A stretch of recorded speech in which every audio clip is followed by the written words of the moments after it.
There's no alternative for you. Death is the alternative, and death is not an alternative lifestyle. There's one fundamental choice, and that is to live or not. Correct. Is there an objective reason why one should choose to live and not commit suicide? Is that choice subjective? Second question, something I've always been confused by. We have to choose, act, to live in order to remain in existence, but what does that decision rest on? There is some logical error I think I'm making. Thank you, Dr. Binswanger. So those are two questions asking about what is the reason for choosing to live? And the error, yes, there's a logical error of the stolen concept fallacy. The question is invalid.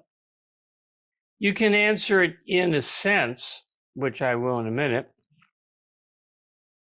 The whole point of Ayn Rand's proof of the ethics is that normative concepts like good, ought, right, should, wrong, bad, the opposite, rest upon the effects on life.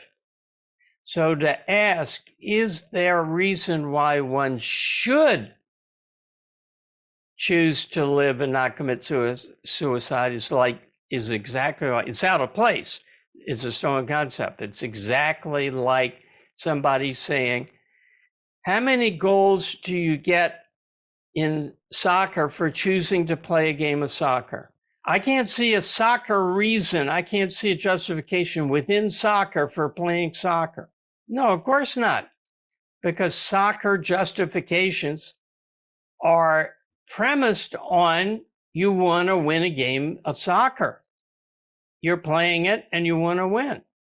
In the same way, all evaluation, and that's the concept of filed this under, all application of values to judge something, all evaluation means how does this affect my life because I choose to live, and I need to know that. So if you're looking for a reason why you should choose to live, you're already presupposing that you choose to live. So it's like many of these things. What's the logical proof of the laws of logic? What reason is there to accept reason? What fact in existence makes us know that there is a fact of existence? There's certain basic facts which give rise to certain concepts. So when you ask, what's the reason for, you're either asking, what is the evidence for based upon senses and logic? Or you're asking, why should I? In this case, it is, why should I? And in that case, life is presupposed. In the first, existence, the senses and logic are presupposed. In the second, that you want to live is presupposed. There is a sense, in a sense, a reason for choosing to live. And that is, it's enjoyable. Happiness. I want to be happy. I can be happy, and I want to be happy. But that's not a moral reason to live. That's not a reason why you should. I'm just saying it's worth it. You'll be glad you did.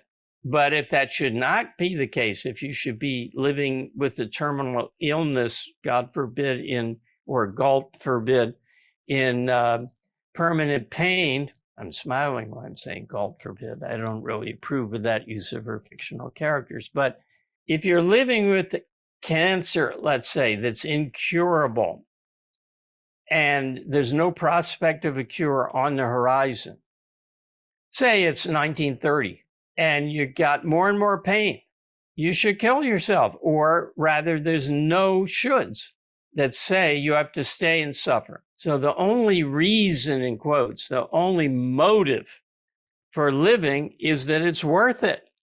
You won't get enjoyment. You will get satisfaction. You will get the experience of yourself, which you like. Why should one choose to live and not commit suicide? Is that choice subjective? Look at the roots of your concept.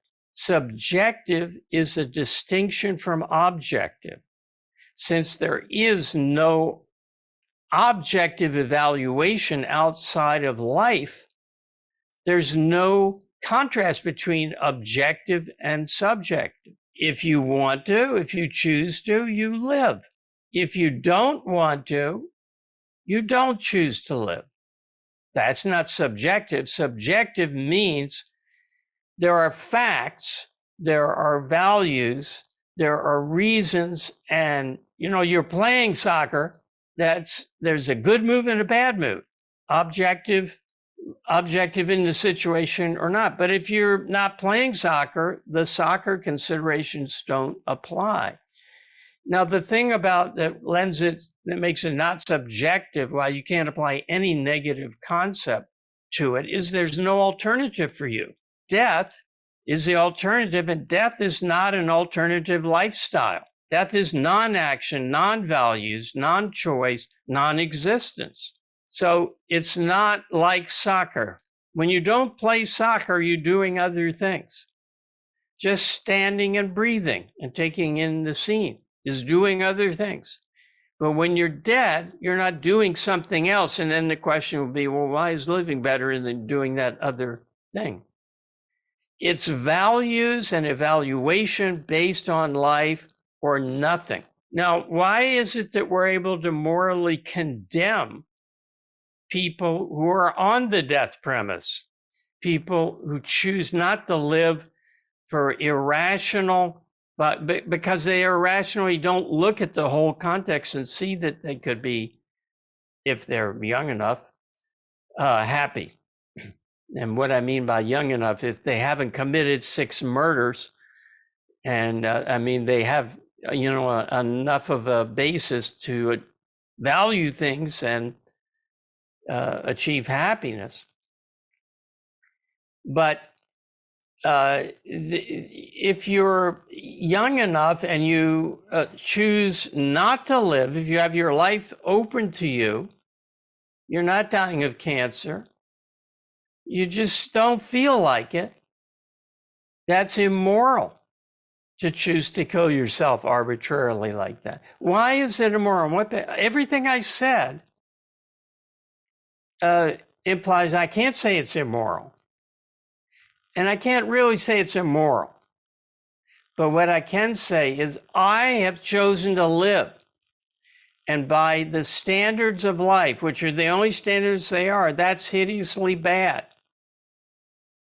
So I think the way that Dr. Peikoff puts it in OPAR, Objectivism, the Philosophy of Ayn Rand, if you don't know that acronym, the way he puts it is, you're a monster if you throw your life away. He can't really say you're evil, except by the standards of life which we have accepted. So we, who are not about to die, condemn you by our standards. And there are no others. The only standards for evaluation are the life-based standards. Life is a game that you cannot get out of. It won't be you who's on the other side of life. It'll be nothing.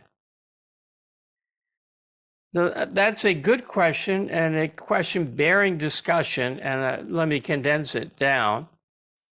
All evaluation, all reasons why I should do this mean what's in it for me as a living being trying to stay alive. So to ask, well, why should there be a living being so I can kill myself, is to ask for something that in the nature of the thing is meaningless. What's a non-life-based evaluation? There is none. Can't be. And the other thing I said is there's a motive for living, and that's because it's worth it. It's reported that when Ayn Rand first saw the first copy of Atlas Shrugged published in a Fifth Avenue bookstore, she said to the people that she was with, "It's worth it."